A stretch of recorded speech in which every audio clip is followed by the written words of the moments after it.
NaMuMyoHoRenGeKyo, NaMuMyoHoRenGeKyo, NaMuMyoHoRenGeKyo. Hello, everyone. How are you, good friends?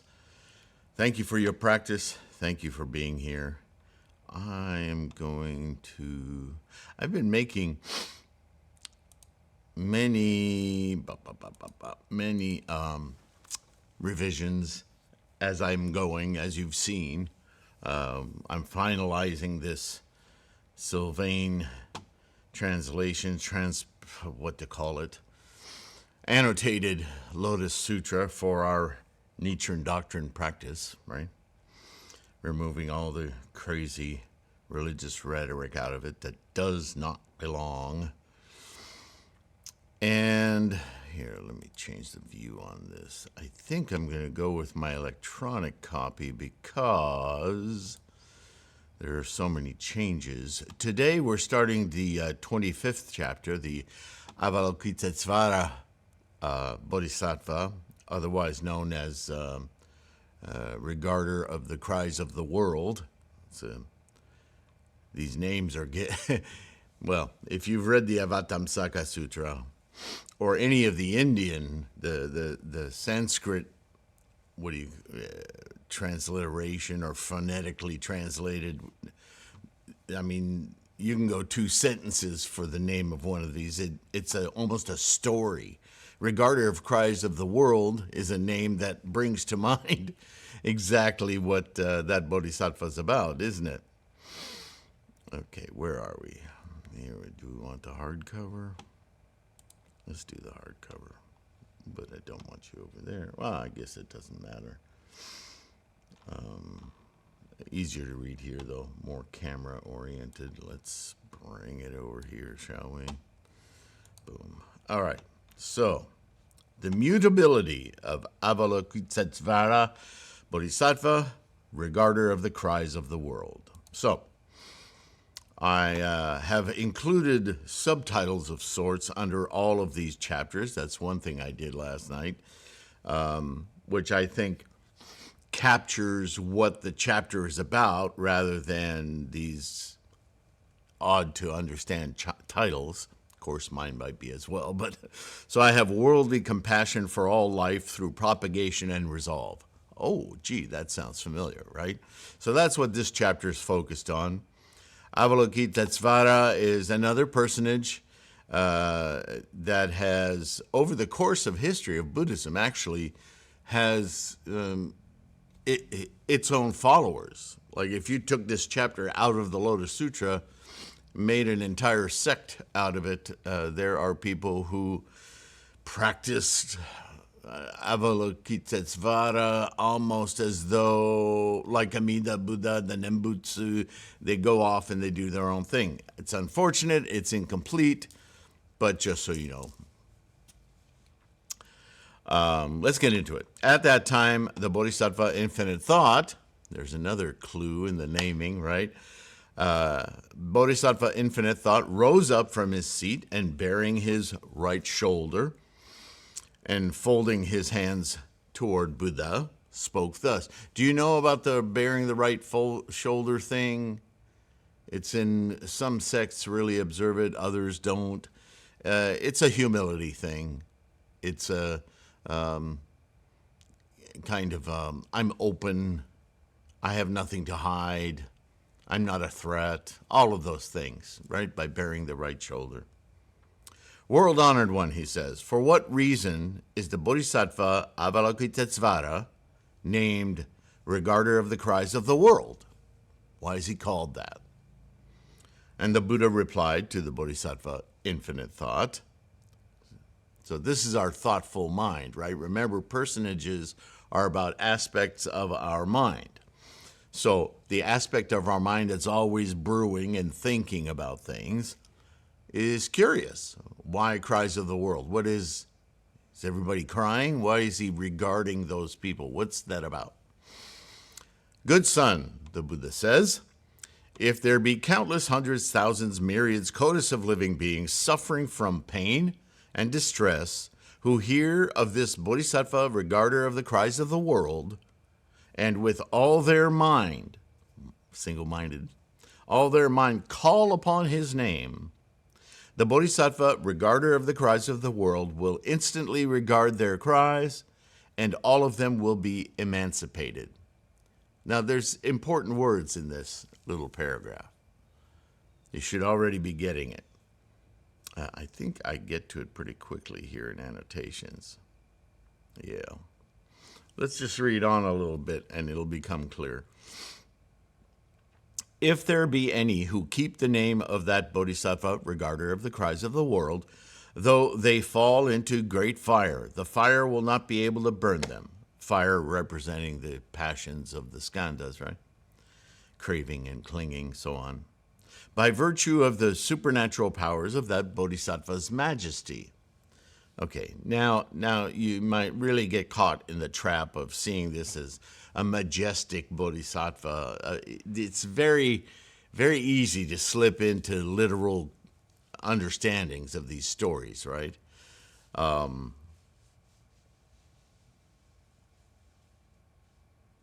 Hang on.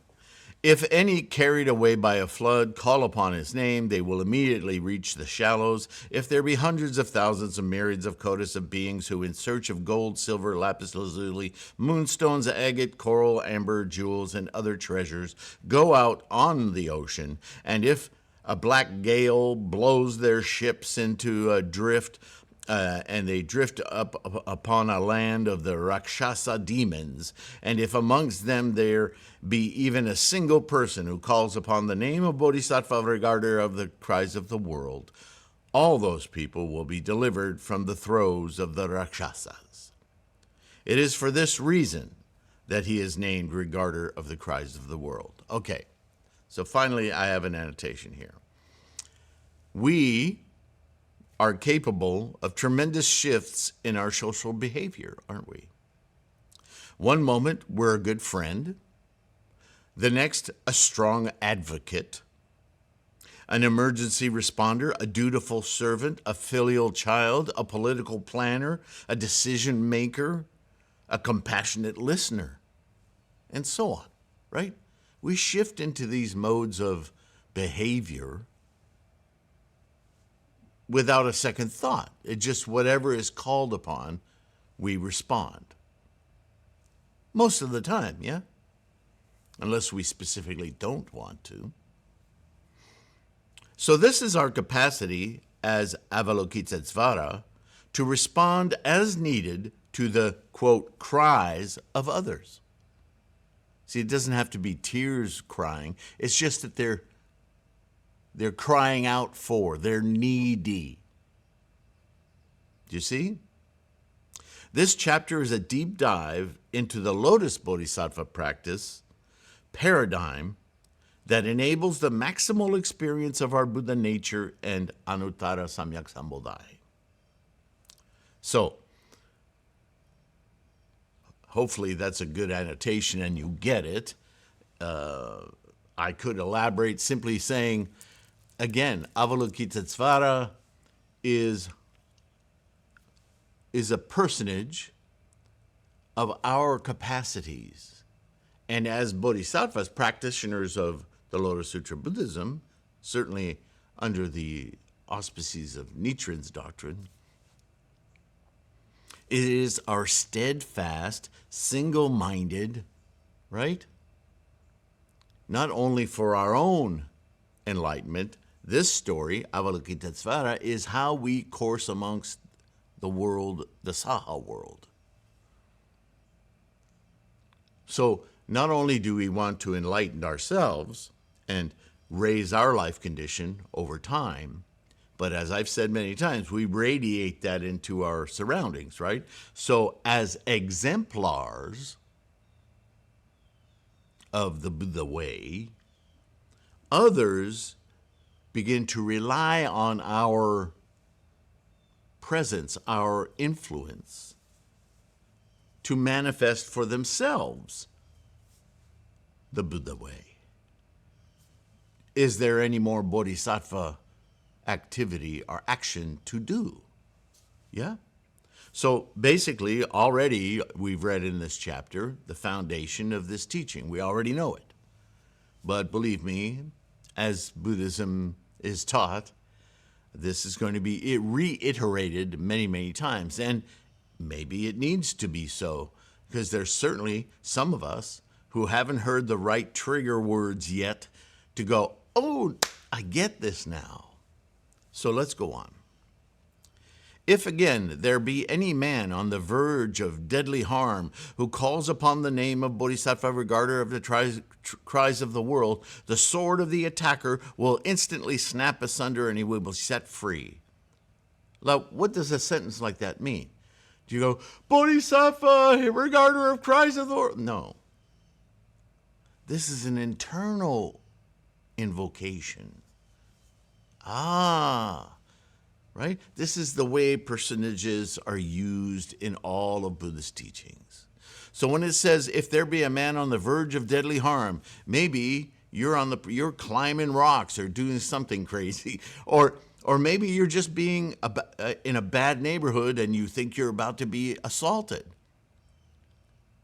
Now, most of us in the Saha world with samsaric tendencies would think about all of the things that are threatened.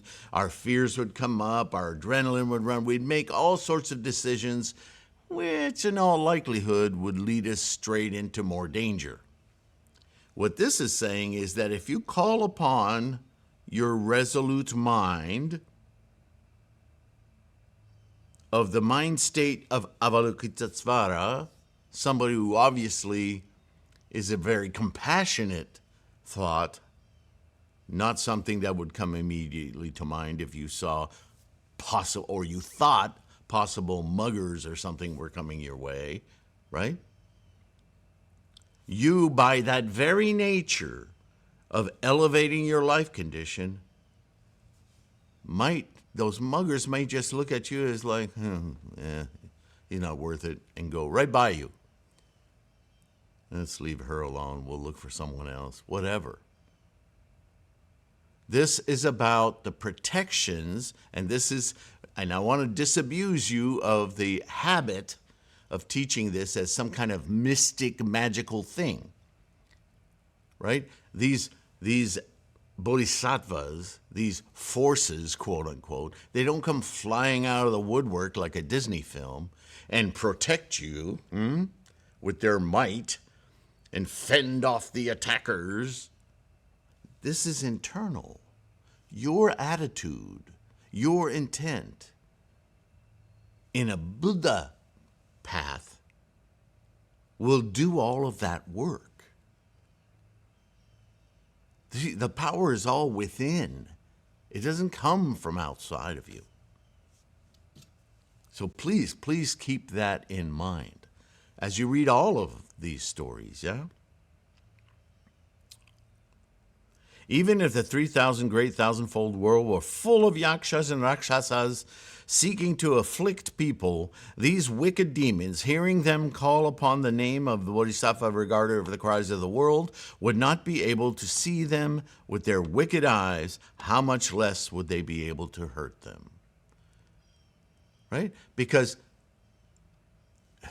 negative things like these demons, these people who would manipulate you and cause you harm, they won't even see you if your life condition is so elevated through your practice. They won't even consider you. That is protection. And it's protection through your own attitude and intent, your own bodhisattva way, yes? If, moreover, there be anyone guilty or not guilty, loaded with manacles, fetters, kangies, or chains, who calls on the name of the Bodhisattva, regarder of the cries of the world, they shall be snapped and broken off, and he shall be freed.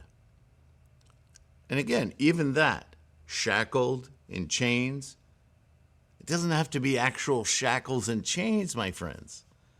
Sometimes it can feel like a situation that feels like you're trapped, but with your life condition elevated, no longer trapped. I mean, if you consider this enough, you'll see that it's just so simple and straightforward. The point being, stay focused on your practice. This answers all of your suffering, which is what I was alluding to in the first paragraph when he said emancipated. What do you think you're emancipated from in Buddhism? Always samsara, where the suffering is, right?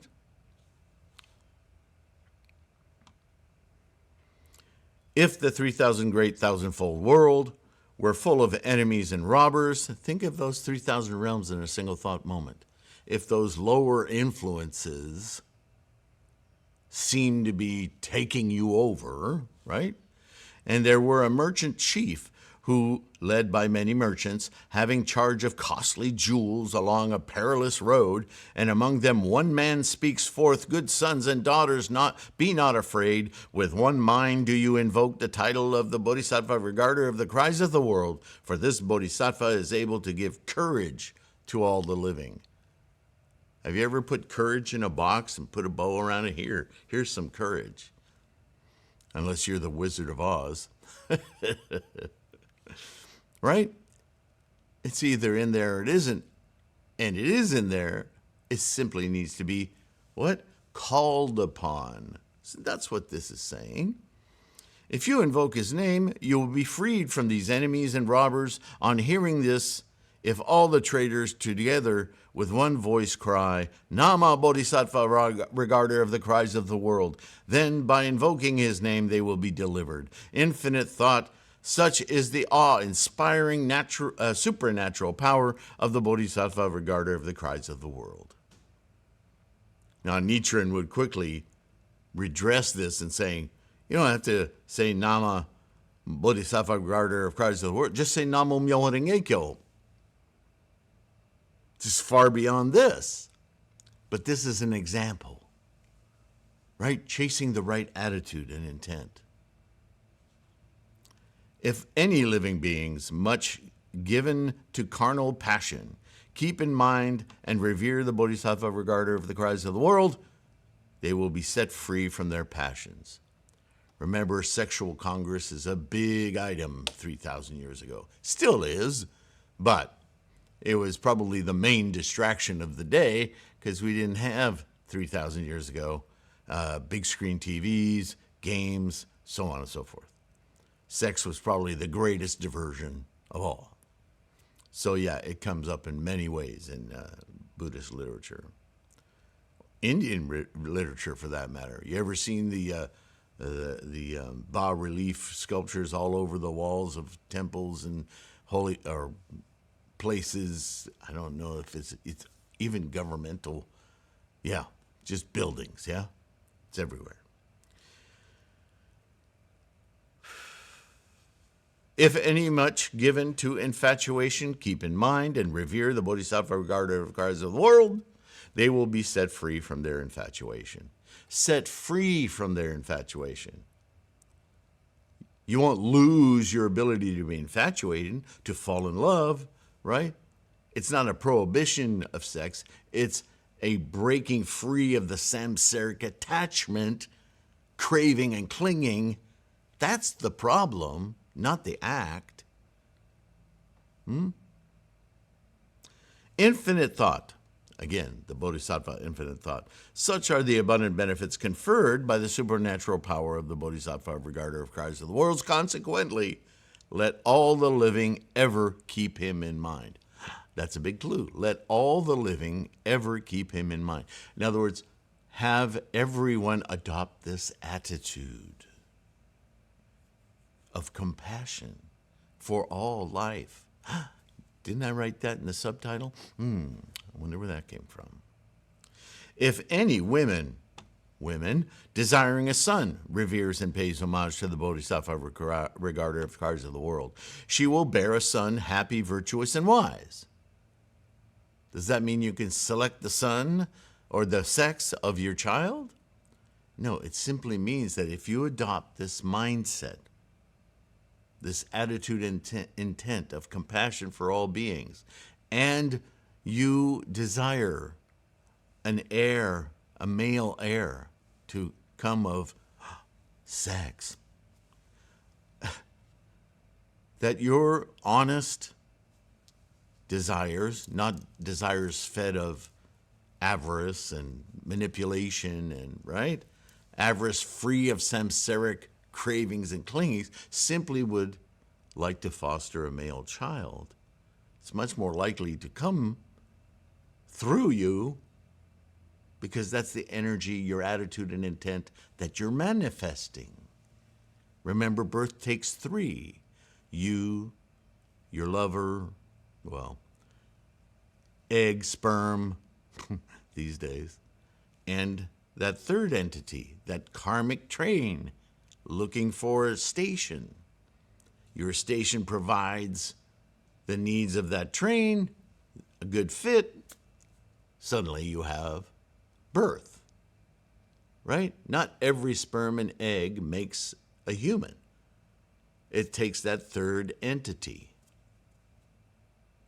Yeah, we often forget that.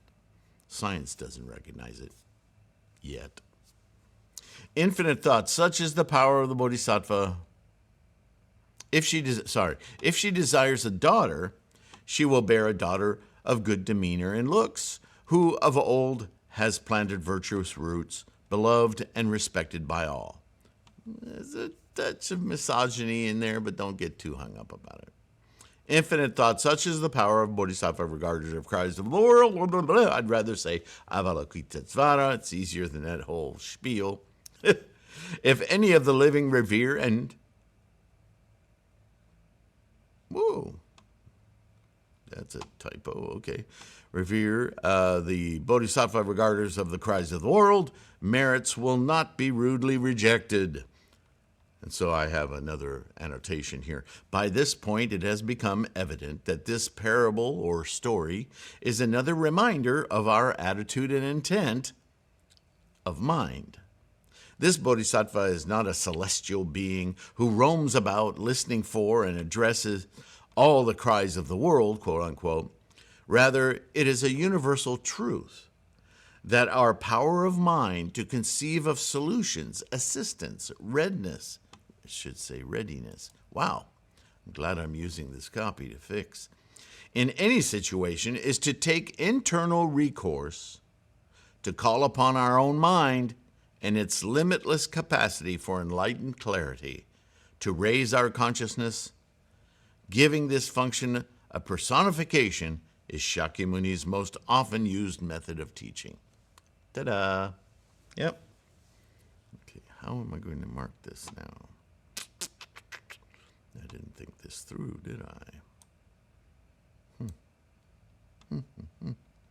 Oh, I know what I'll do. Boom. Let's open the document. Oh, you're so smart.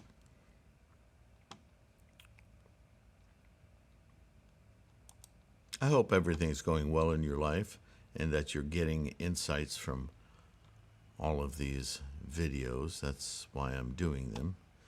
I'm really excited to publish this one.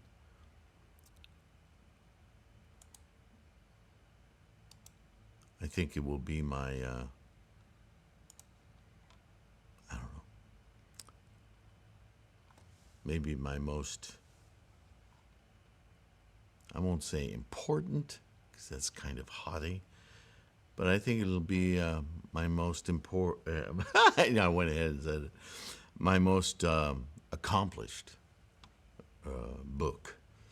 I think one that we really need. I think, and I don't know why it took this long, but I think had I had this, what I'm doing now, this kind of a book, when I started, holy my, that would have given me such a jump start, right, on my practice. That fills me with gratitude for having the wherewithal to do it myself. Okay, so the story is another parable, reminder of our attitude. This Bodhisattva is not a celestial being who roams around, rather as a solution and a redress, assistance and redress. How do we say that? Conceive of solutions, assistance, and redressing. Redress. Better word, I'm sure. How we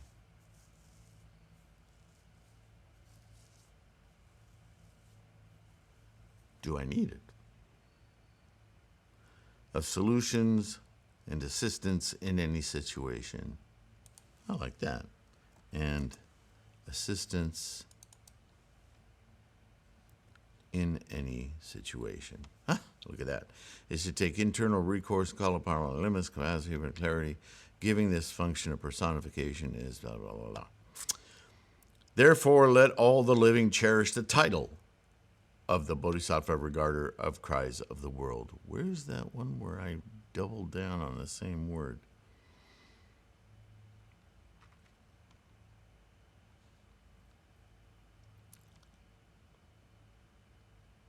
Oh, there it is. If any one of the living revere the Bodhisattva, revere and honor the Bodhisattva, there it is. Therefore, let all the living cherish the title of the Bodhisattva carrier. Infinite thought. Suppose anyone cherishes the name of Bodhisattvas, numerous as the sands of the Ganges, of 62 Kotis of the Ganges, who all his life makes them offerings of food, drink, garments, bedding, and medicaments.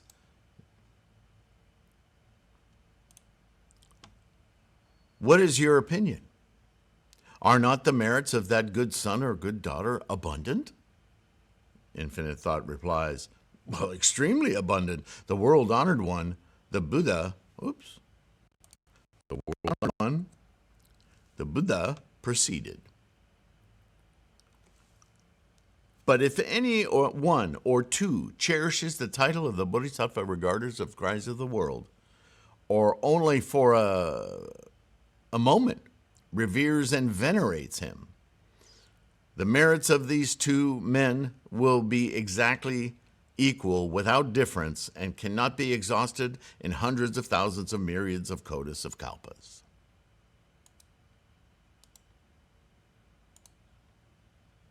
Infinite thought.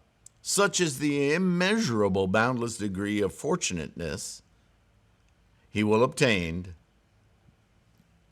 who cherishes the name of the Bodhisattva regarders of cries of the world. In other words, you can do all kinds of service and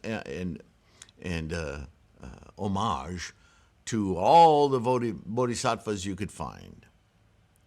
But if you just, the one, incorporate your Avalokitesvara bodhisattva mind, you'll have it all. You don't have to do 10,000 million practices, just the one. This is a constant theme now, isn't it? The Bodhisattva Infinite Thought, again, said to the Buddha, world-honored one, how is it that the Bodhisattva regarder of cries of the world wanders in this Saha world? How does he teach the law to the living? In other words, how do we do this? What is the character of his tactfulness? So Bodhisattva Infinite Thought hasn't stopped thinking about this, right? Okay, so Avalokitesvara is a super compassionate facility of our sentient mind. I get it. I get it. I've seen it in my mind. I've seen it happen in grocery stores and at work and whatever. I have this tendency. I don't stay in it. Sometimes not at all. Sometimes I'm a really helpful person. And I really enjoy doing that. But what's that look like? As this personage, I take this chunk of my mindfulness out here and I give it 2 legs. And how does it go about the day? How does it achieve, through its compassion, this mental ability, this attitude and intent, approaching others, teaching others? How does it work? Good son, the Buddha replies, if the living in any realm, 3,000 realms in a single thought moment, right? Wherever you're at in your mixed influences in your life condition, If the living in any realm must be emancipated in the body of a Buddha, the Bodhisattva regarder of the cries of the world appears as a Buddha and teaches to them the law. So if the nature of your life requires getting over that last hump of whatever it is that's keeping you from Anuttara Samyak Sambodhi, your practice of the Buddha way, then this helpful, compassionate spirit of the mind teaches, aids, facilitates those people directly with Buddha. NaMuMyoHoRenGeKyo, right? Shh. He teaches to them the law. NaMuMyoHoRenGeKyo. To those who must be emancipated in the body of a Pratyeka Buddha, he appears as a Pratyeka Buddha and teaches to them the law. Which law? MyoHoRenGeKyo, NaMuMyoHoRenGeKyo. He's teaching the same law, but the way we approach a person at a certain level of knowledge, practice. A Pratyeka Buddha is somebody who isolates themselves to practice Buddhism. So we don't tell them, hey, you got to come to a meeting, you got to meet all these people and come chant together or you won't understand. No, we go to their comfort zone and we teach them NaMuMyoHoRenGeKyo. Why? Because we teach the same law to each of these people, and it's up to them to discover, and they will, insights that will lead them out to perform their bodhisattva mission in their way, in their path. Instantiating Buddha. That's the goal with everyone. But let's go on. To those who must be emancipated in the body of a Shravaka, he appears as a Shravaka and teaches to them the law. Not a different law, the same law. It's just that Shravakas are really much more obsessed in a way with knowledge, learning, reading sutras. Okay, take a break from the book, Frank. Come over here, Betty. Let's chant for a while. This is the essential. Remember what Nichiren wrote? You could read that Gosho with her. See, he says, the Daimoku is the essential practice. All of the other is well and good. Please continue. That's wonderful. What you're doing is great. But never forget, ground all of it in your Daimoku. And the Daimoku will grow expansively, and your Buddha-ness will simply take hold as your studies bolster your knowledge and your confidence. Hey, guess what? That's why I do this whole thing with the videos and the podcast and the website and the bookstore. Right? This is all about bolstering confidence. But never forget, NaMuMyoHoRenGeKyo. That's what it's all about. To those who must be emancipated in the body of a Brahma, he appears as Brahma and teaches to them the law. To those who must be emancipated in the body of Shakra, he appears as Shakra and teaches to them the law. To those who must be emancipated in the body of Ishvara, he appears as Ishvara and teaches them the law. To those who must be emancipated in the body of a Maheshvara, he appears as a Maheshvara and teaches to them the law.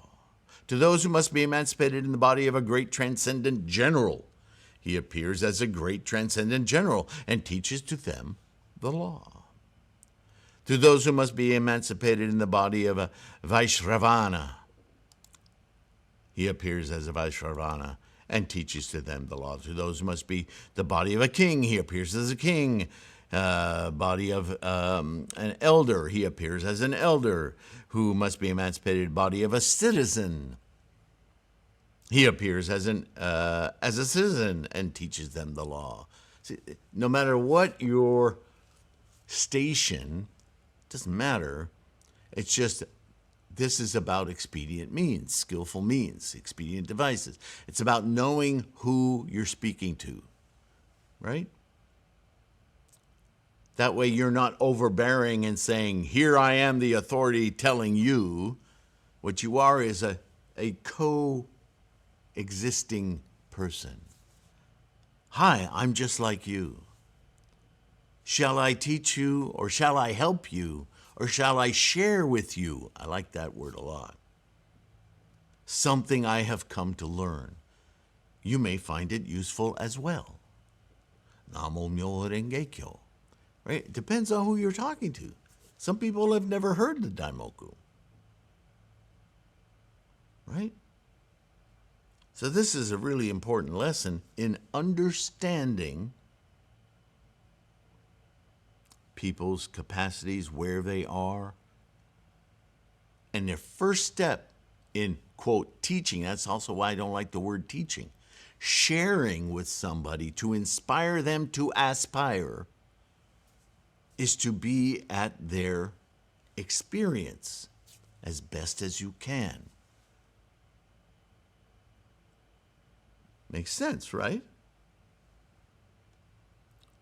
To those who must be emancipated in the body of a Brahmin, to those who must be emancipated, to those who must be emancipated in the body of a bhikshu, a bhikshuni, an upasaka, a upasika. He appears as a bhikshu, bhikshuni, upasaka, or upasika, and teaches them the law. Now, obviously, Avalokitesvara isn't going to show up as a guy or a woman, depending on which sex that Bodhisattva is speaking to. You see how this is a personage? It's a facility of attitude and intent. Listen, you all know I'm a man. When I talk to a man, I have a different demeanor than when I talk to a woman. It's not a lot different, I admit. I am autistic, so you're going to get me. But still, I will construct sentences and I will talk about engaging subjects that I know are interesting to women if I'm talking to a woman. In other words, I will, and maybe this is the final point on this, I will endeavor to receive, to understand, to appreciate their life. Man, woman, king, pauper. Where are you at? Let me address you where you are.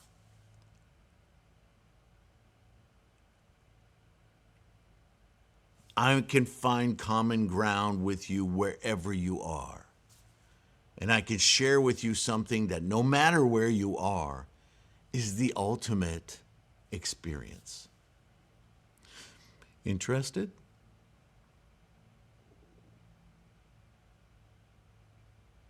To those who must be emancipated in the body of the wife of an elder, a citizen, a minister, or a Brahmin. He appears as a woman and teaches to them the law. To those who must be emancipated in the body of a youth or maiden. He appears as a youth or maiden and teaches to them the law. This isn't about acting, right? Or being condescending. It's about compassionately getting into their mind. In fact, a really important or potent practice is to become a good listener. Let them spill.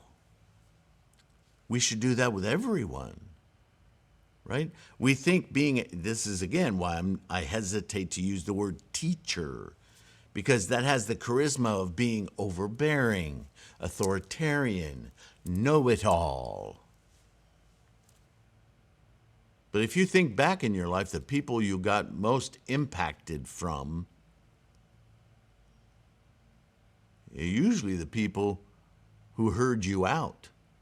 They let you hear yourself. That's so powerful. And then with few words, because they listened, those few words penetrated, right? That's who you want to be in life, right? Personal relationships, business, whatever. That's the person we want to be. Where are we time-wise? I'm going on, blah, blah, blah, blah, blah, blah, blah. My goodness. All right. We'll get to my brief little annotation here, and we'll take a break and end this video. To those who must be emancipated in the body of a god, a dragon, a yaksha, gandhara, asura, gandhar, human or non-human, he appears in every such form and teaches to them the law. Again, the lesson is, no matter how far you want to go here, become a good listener, and remember the language we heard so many chapters ago? Penetrating knowledge, that's what it means. It's not that you have better words. It's that your words are more effective because you hear your audience, yes? To those who must be emancipated in the shape of a diamond-holding celestial being, he appears as a diamond-holding celestial being and teaches to them the law. There just are no limits. Here's my annotation. With this much repetition, can it escape anyone's attention that this is again about propagation of the teaching of this wonderful Lotus Dharma Sutra? A demonstration of skillful means is once again demonstrated through the variety of embodiments of this singular Bodhisattva. To address others at their particular capacity, to share with them the ultimate teaching of the priori law of NaMuMyoHoRenGeKyo. Should I add to that what I was just saying about being an excellent listener? I think I will. But I'm going to let you go before I do that. Once again, I'm super grateful that you're participating and supporting this endeavor to understand clearly Lotus Sutra Buddhism, Nichiren's doctrine, without the falderall and boop-a-doop and woo-woo of religion. It's just a very clear analysis of attitude and intent.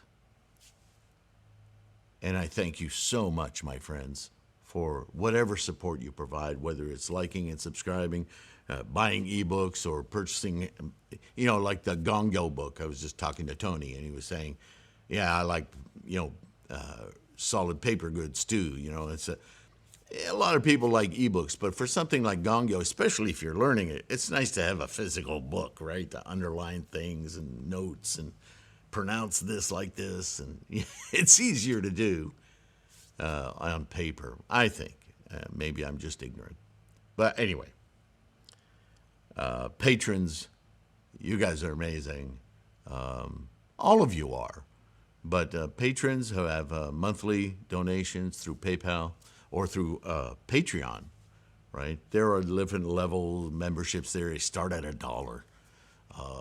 But boy, that little influx every month, super, super, super helpful and important to keep this thing going. So all of you, I owe a great debt of gratitude, and I'm so proud of your practice, yeah? I don't say that often enough, maybe, but I don't want to sound like I'm the owner of all reward. You are. So keep your practice strong, okay? NaMuMyoHoRenGeKyo. Take care of your health. I'll see you again very soon. NaMuMyoHoRenGeKyo. Bye for now.